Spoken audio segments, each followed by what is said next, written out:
here with for this special episode of Fun with Maps. We're leaving the globe that we usually do, and as you'll see, we're heading outside the Earth's surface.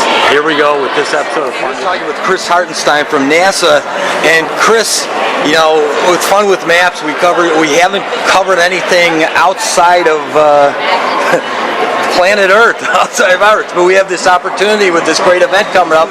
First, let me ask you, what's your background?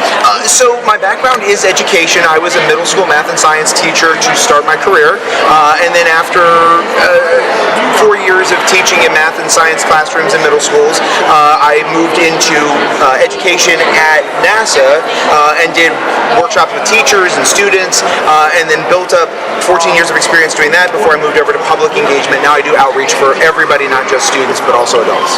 So this is such an exciting thing, and what's exciting is it's coming right through our backyard here in Cleveland. But can you tell us, you know, what's the path to this? Why is it in different areas in different years, and why this April here is Cleveland in there? And so absolutely. So I'll use my little demo pieces here. So in general, for eclipses at any time, and I'm going to use the camera as the sun here.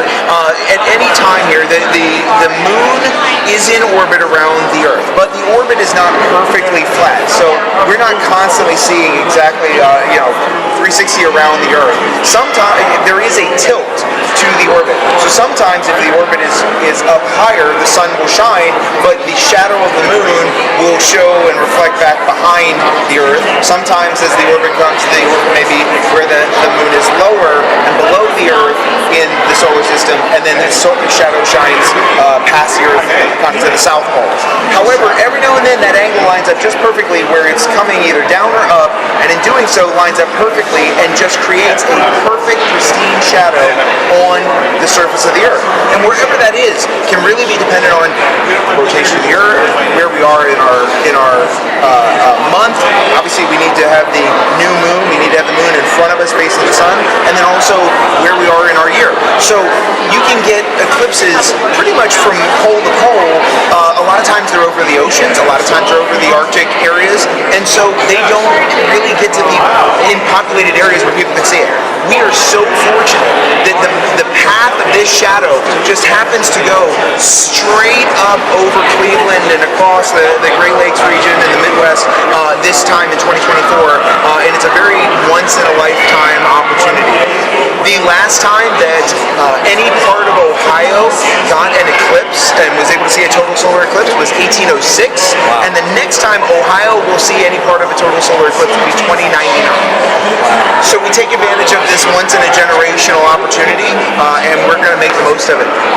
There's so many people interested in science and STEM and all who have traveled all over the world for this opportunity, and here, basically, whatever your age and where you live in Northeast Ohio, you're going to be able to take advantage of this. Absolutely. Well, and as you look, and I'm going to bring up the map here, when you start talking about taking advantage and coming from all over the country, one of the advantages this time is the fact that, when you look at this path of totality, this map shows both the annular eclipse that happened back in 2023, in October 2023, and then you look at the total eclipse path, and when you see the area between Texas and the South, and then you get into the Midwest and up into the Great Lakes and all the way through to Maine, the amount of people that were within a day's travel is most of the population of the country.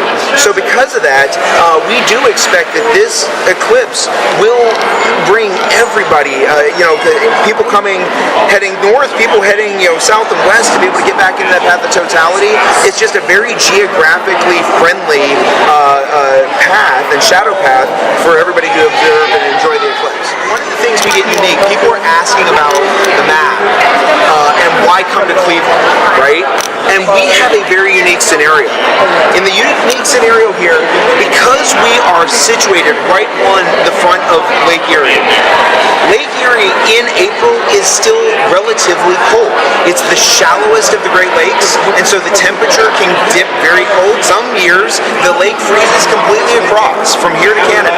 And so because of that, and that coldness that can still be quite chilly in April, that will create a potential air conditioning effect where it can push the clouds north and south into Canada and forming over to the southern part of the state in such a way that you'll notice, look at the clearness on the lakefront. So about 10 miles inland actually will get an advantage by being lakefront. Yes, we may feel a little bit more chill, but it also can keep the clouds away. And the clouds staying away is number one priority for the day of April 8th.